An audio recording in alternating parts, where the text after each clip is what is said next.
Good day everyone, I'm Joshua P. Tamundong and I present to you the introduction of Logic book.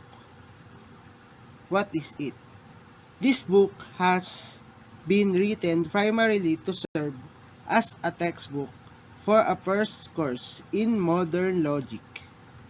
No background in mathematics or philosophy is supposed my main object has been to fa- familiarize the reader with an exact and complete theory of logical inference and to show how it may be used in mathematics and the empirical science. So, ang layunin ng librong ito ay maging familiar sa mambabasa sa isang eksakto at kumpletong theory na logical na hinuha at upang ipakita kung paano ito magagamit sa matematika at empirical science.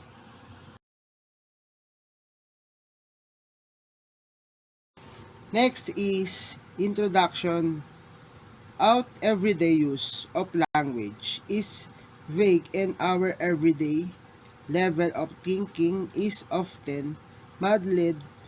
One of main purpose of this book is to introduce you to a way of thinking that encourage carefulness and precision. There are many ways to learn how to use language and ideas precisely. Our approach should be through a study of logic. Maraming mga paraan para matutunan kung paano gumamit ng wika at mga idea na eksakto. Ang ating diskarte ay sa pamamagitan ng pag-aaral ng lohika.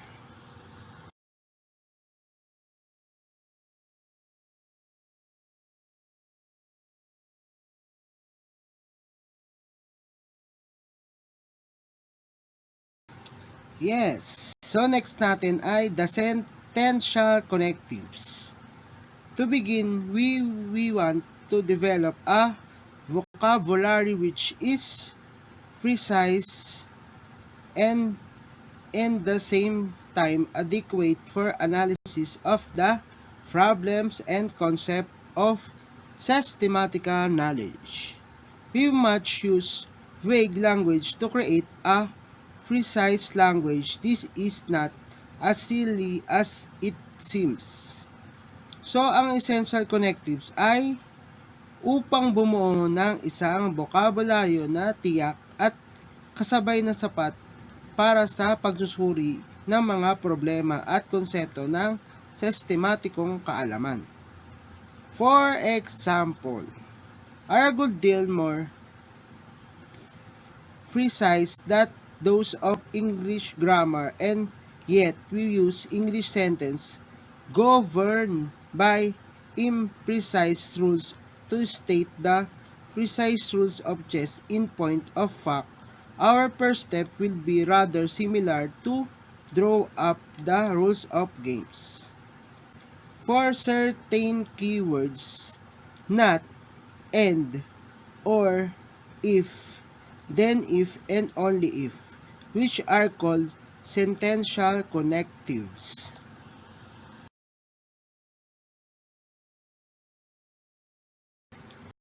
Next is part of the sentential connectives. So, ang una ay negative and conjunction. Naghahatid ng negatibong kaugnayan at pinapadali ng mga pananda tulad ng ngunit, ngayon pa man o bagaman. Some that negative are no, not, none, nobody, nothing, nowhere, never, neither, nor, hardly, rarely, seldom. Example, I am not flying to England. We want not sad when we move away. So next is disjunction. A disjunction is a compound statement formed by joining two statements with the connector or. Example, I'm tired or I'm hungry. Masabi mo ito ay disjunction pag may or. Next is implication conditional sentence are also called implication. An implication is the compound statement of the form if P then Q. Example, what is the converse and contrapositive of P? It is raining and Q I get wet. So the implication, if it is raining then I get wet. Converse naman ay if I get wet then it is raining.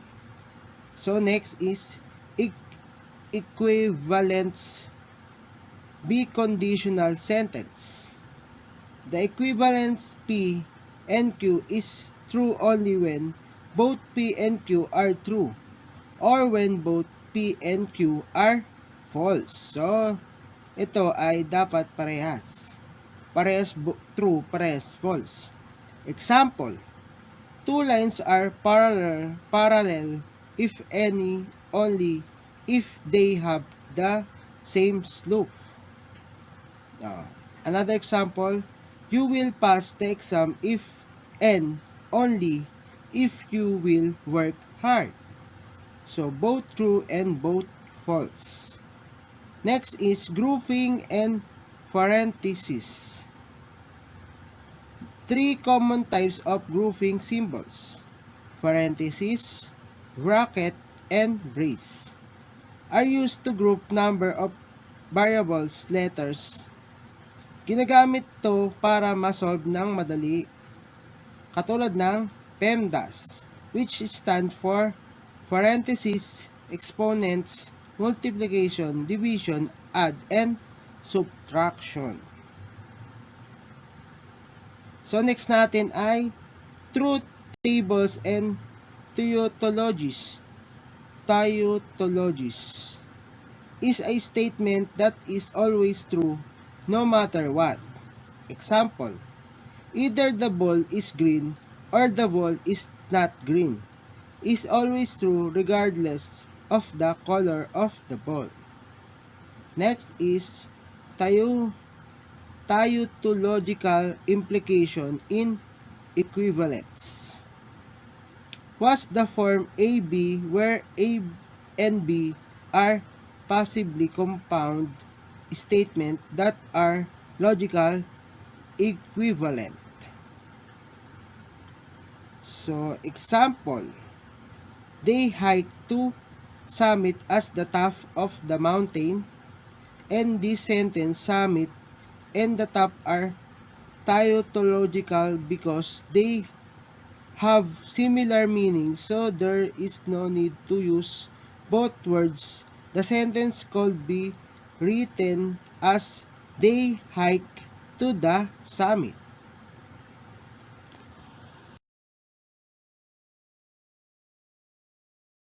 Next is essential theory of inference. Is a theory of inference dealing with those inference forms which are constructed out of sentential variables and true functions.